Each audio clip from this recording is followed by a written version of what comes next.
Graça e paz do Senhor Jesus a todos. Hoje nós vamos começar a gravação de Marcos capítulo 12. Vamos fazer um estudo deste capítulo. Não sei se eu consigo terminar em um único vídeo, mas nós vamos tentar.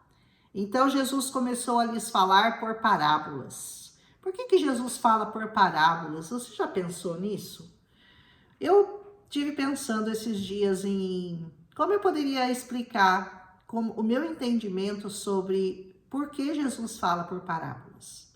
Porque as parábolas, elas são de difícil compreensão. E as parábolas são feitas para ficarem muito claras para aqueles que creem e muito obscuras para aqueles que não creem. E por que Jesus faz isso? Porque ele sabia que ele daria o discernimento para que nós ouvíssemos essa palavra, e ainda que ela esteja escrita em parábolas, para nós ela seria água cristalina, clara como a água cristalina. Mas para aqueles que não creem, ela é um enigma. Uma parábola é um enigma. Por isso Jesus falava por parábolas. Vamos observar essa parábola. Essa parábola é muito linda. Diz assim: um certo homem plantou uma vinha, colocou uma cerca ao redor dela, cavou um tanque para prensar as uvas e construiu uma torre. Depois, ele arrendou a vinha a alguns lavradores e foi fazer uma viagem. Comece a ter um entendimento aqui que essa vinha nada mais é do que Deus deixou para nós, a terra, prontinha, com tudo que nós precisávamos para o nosso sustento. A terra oferece tudo o que nós precisamos para nos sustentar. Então, ela é toda cercadinha, ela é toda perfeita, ela é uma cadeia perfeita. Essa é a terra. E o Senhor dela, que deixou isso para nós, é o Senhor Jesus. Amém? Na época da colheita, ele enviou um servo aos lavradores para receber deles parte do fruto da vinha. Uma parte do que a terra produz, de tudo que a terra produz, pertence ao dono dela, ao Senhor. Por isso, nós temos uma obrigação. Nós temos que devolver uma parte daquilo que nós recebemos do Senhor para a obra do Senhor. Nós temos que devolver a Deus o que é de Deus. Nós temos que contribuir com a obra do Senhor nessa terra. E isso é uma coisa que ninguém pode dizer que não é verdadeira. Deus deixou regras, Deus deixou até a quantia certa que nós temos que devolver ao Senhor. Amém?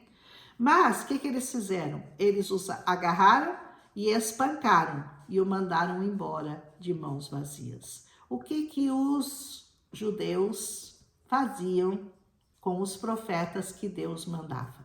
Para avisá-los, para alertá-los, para falar das leis do Senhor, das obrigações que eles tinham para com o Senhor. Quando eles não ouviam aquilo que eles queriam ouvir, eles matavam os profetas. E muitos profetas que foram enviados por Deus foram mortos. Por quê? Porque não falavam aquilo que o povo queria ouvir, mas aquilo que Deus os mandava dizer. Matavam profetas. Aí ele enviou outro servo, outro profeta, e lhe bateram na cabeça e o humilharam. São vários os profetas que eu poderia dar exemplo para você que foram mortos quando avisaram sobre aquilo que o Senhor iria fazer. Mas não é necessário porque você já conhece a Bíblia. Então enviou outro servo batendo na cabeça e enviou ainda outro. São 3 profetas que o Senhor está falando. Enviou muitos outros, muitos outros. O Senhor não enviou 1, 2, 3 profetas. O Senhor enviou muitos profetas a essa terra. E todos que não falaram aquilo que eles queriam ouvir, eles simplesmente calaram a voz. Eles perseguiram e mataram os profetas do Senhor. E diz assim: por fim, faltava-lhe um para ele enviar, o seu filho amado. Faltava um. Só esse que faltava. Foi anunciado pelos profetas, foi falado, eles mataram profetas, perseguiram profetas, mas ainda havia o principal para ele mandar, que era o filho. Ele o enviou dizendo: ao meu filho eles respeitarão.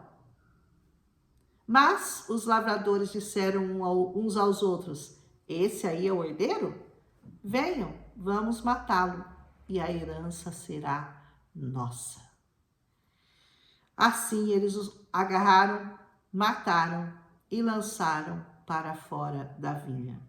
O que fará então o dono da vinha?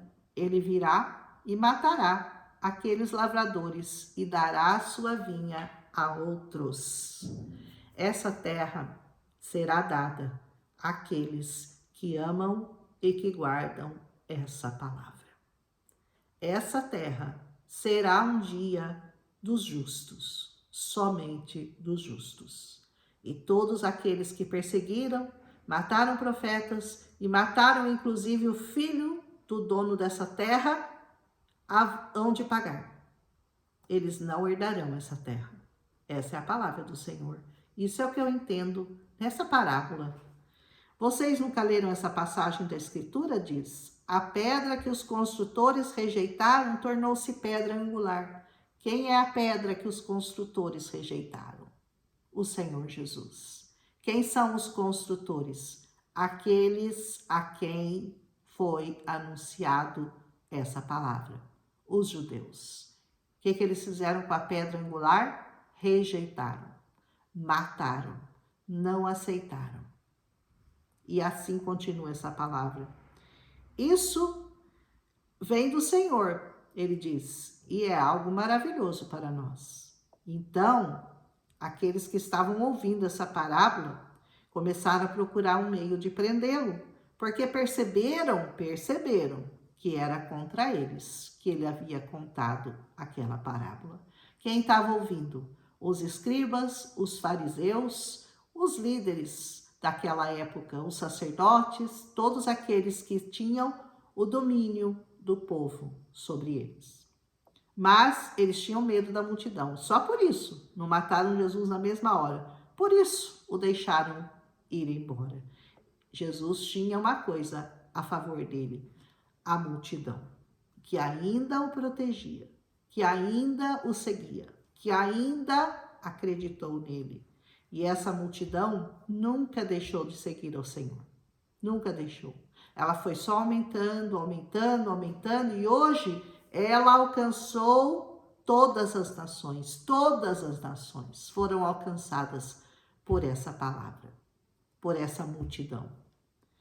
Mais tarde, enviaram a Jesus alguns dos fariseus e dos herodianos para o apanharem em alguma coisa que ele dissesse. Você percebe que o tempo todo eles ficam procurando algum motivo para crucificarem Jesus. Eles estão procurando. Estava difícil de achar, mas eles eram insistentes, porque eles não queriam perder o poder e o domínio que eles tinham sobre aquelas pessoas. Igualmente, hoje o diabo, ele quando percebe que você está indo para Jesus, ele vai tentar investir contra a sua vida, porque ele não quer perder o domínio sobre a sua vida. Ele quer te dominar. Ele quer que os teus olhos estejam só nas coisas dessa terra e não naquelas que são do alto, que são as que realmente interessam. Aleluia! Eles se aproximaram dele e disseram: Mestre, sabemos que tu és íntegro. Olha que discurso bonito. Que não te deixas influenciar por ninguém, porque não te prendes à aparência dos homens, mas ensinas o caminho de Deus conforme a verdade. E aí vem a pergunta, né? Primeiro um monte de elogio, um monte. O senhor é maravilhoso, o senhor é perfeito, o senhor é íntegro, porque não havia o que falar contra Jesus, não havia o que falar. É certo pagar imposto a César ou não? Olha que perguntinha, né? Nós devemos obedecer a César ou não? Olha só.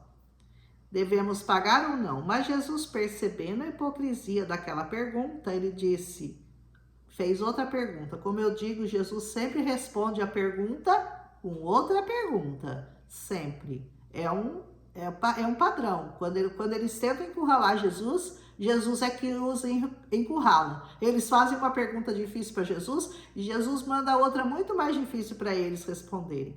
Por que vocês estão me pondo à prova? Perguntou para eles. tragam-me o denário, que era a moeda daquela época, para que eu o veja. E eles trouxeram a moeda para Jesus. E ele lhes perguntou, de quem é essa imagem aqui na inscrição? Eles responderam, de César. Então Jesus lhe diz, deem a César o que é de César e deem a Deus o que é de Deus. E eles ficaram admirados com ele. Não adianta, você não consegue pegar Jesus numa perguntinha com duplo sentido para ver se ele cai na arapuca. Ele ensinou a sabedoria. Ele se sentou ao lado da sabedoria e a ensinou. Então, esquece. Jesus nunca vai ser apanhado pelas palavras que ele deixou para nós, porque as palavras dele são perfeitas, são maravilhosas, são profundas, embora simples, profundas. O que Jesus está dizendo aqui? Você não tem que deixar de pagar seus impostos e de andar conforme a lei dos homens, mas você tem uma obrigação com Deus. A mesma obrigação que você tem para com os homens, você tem para com Deus. Você não pode fazer da sua vida só um empenho em trabalhar, ganhar dinheiro, sustentar sua família, pagar seus impostos, andar corretamente. Não basta. Você tem também que construir o seu reino nos céus. Aliás, não construir porque o reino já está pronto, mas você tem que trabalhar para você ter o direito a entrar nesse reino. Aliás, todo o trabalho o Senhor já fez, a parte difícil ele já fez, ele já pagou o preço, ele já se mostrou a você, ele já morreu na cruz, ele já fez toda a obra, ele deixou tudo pronto e deixou para você uma única coisa: aceite-me, conheça-me, obedeça-me, siga os meus passos, siga aquilo que está nessa palavra. É o que o Senhor te pede. É a parte mais fácil. Mas o que os homens querem fazer? Contestar a palavra. O que os homens querem ver? Eles querem ler essa palavra, mas só aquilo que lhes interessa. Só aquilo que satisfaz ao ego deles. Só aquilo que faz com que eles se sintam dominadores e não dominados por essa palavra. Só que se você não se subjugar a essa palavra, não pense que essa palavra vai se subjugar a você, porque ela está acima de nós. Nós somos servos, Ele é o Senhor, Ele é o dono da vinha, Ele é o dono desse mundo, Ele criou todas as coisas, Ele tem poder e autoridade sobre cada um de nós. Se nós não o reconhecermos como Senhor e Salvador, que é a única coisa que Ele pede para você fazer, Ele também não poderá te receber no reino dele. Ele não poderá. Porque ele vai contra a palavra dele, se ele te receber lá, depois de você o ter negado aqui na terra. Dê a César o que é de César, mas não se esqueça de dar a Deus o que é de Deus. E o que é de Deus? Toda a honra, todo louvor, toda a glória, toda a adoração. Meditação nessa palavra, jejum, oração, tudo faz parte de você dar a Deus o que é de Deus. Amém? Aí, depois ele falar isso, os saduceus, que dizem que não há ressurreição, aproximaram-se dele com a seguinte questão: mestre, eles dizem que não há ressurreição. Vejam bem, Jesus pregou a ressurreição. Moisés nos deixou escrito que se o irmão de um homem morrer e deixar a mulher sem filhos, este deverá casar-se com a viúva e ter filhos para o seu irmão. Havia 7 irmãos. O primeiro casou-se e morreu sem deixar filhos. O segundo casou-se com a viúva, mas também morreu sem deixar filhos. O mesmo aconteceu com o terceiro. Nenhum dos 7 deixou filhos. Finalmente, a mulher também morreu. Na ressurreição, que eles dizem que não há ressurreição, por isso era a pegadinha, de quem ela será esposa? Visto que os 7 foram casados com ela. E Jesus respondeu: ai, como vocês são bobinhos. Eu estou colocando a minha versão aqui. Vocês estão enganados. Porque vocês não conhecem as escrituras nem o poder de Deus. Para vocês falarem um negócio desse, vocês não sabem de nada, vocês não entendem nada. Vocês são meninos na fé. Mas eu vou ensinar para vocês. Quando os mortos ressuscitam, não se casam e nem são dados em casamento. Sabe por quê? Eles serão como os anjos no céu. Os anjos no céu não têm sexo, não se casam e não se dão em casamento. Essa foi a resposta de Jesus. Quanto à ressurreição dos mortos, vocês não leram no livro de Moisés, no relato da sarça, e como Deus lhes disse: eu sou o Deus de Abraão, o Deus de Isaque e o Deus de Jacó? Ele não é Deus de mortos, mas de vivos. Vocês estão muito enganados. Sabe aquela coisa? Cada um vai dar conta de si mesmo a Deus. Ninguém vai de carona para o céu. Mas então Deus não é Deus dos mortos? Então não adianta eu orar pelos mortos? Não adianta. Não adianta. É isso que Deus está falando. Você tem que louvar o Senhor, você tem que buscar o Senhor, você tem que crer no Senhor, você tem que fazer a sua parte com Deus enquanto você está vivo.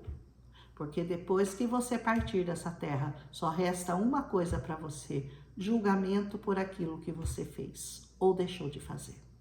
Não existe a possibilidade de você orar por algum morto e ele ter algum tipo de, vamos dizer assim, algum tipo de recompensa no céu, ou de você orar pelo pecado dele para que Deus o perdoe. Não! Cada um vai dar conta do seu pecado para Deus, cada um vai dar conta da sua vida para Deus. Deus é Deus dos vivos e não dos mortos. Você está vivo? Então louve ao Senhor, porque depois que você morrer, ninguém pode fazer nada por você. Depois dessa vida, só resta uma coisa para nós: julgamento, condenação ou salvação. Você escolhe. Eu vou parar por aqui, nós estamos aqui no versículo 27, ele é Deus dos vivos. E amanhã a gente continua, porque já passei de 15 minutos e esse capítulo ainda tem muita coisa bonita para nós falarmos. Um abraço e até amanhã.